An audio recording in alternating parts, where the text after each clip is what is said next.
What were the biggest fears or doubts you personally faced when leaving education? I think the biggest one is, and I, talk a lot about this with my clients too, is like, what did I even want to do? For as long as I knew I wanted to go into education and Yeah. I wanted to teach music.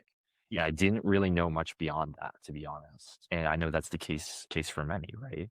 And so, because typically it's you go down, an administrative path or, right, maybe consulting of some sort.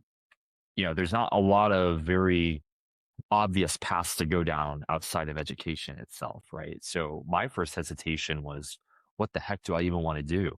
Yeah.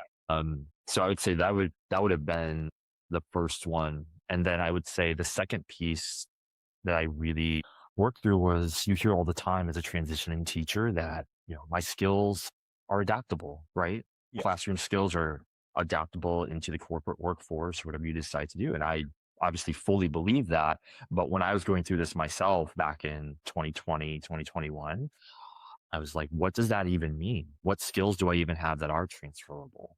It was kind of the thing of, I didn't even know really where to start, other than I knew I wanted to do something outside of education. And what you just said is quite ironic because we teach children to discover their path. And then as teachers, we're lost if we take away the one thing that so it's like, okay, how does that equate? Right. How do we go from teach, okay, you could be anything you want to be, growth mindset, you could, and then we have an identity crisis, like, what am I gonna do next? And it's not like that's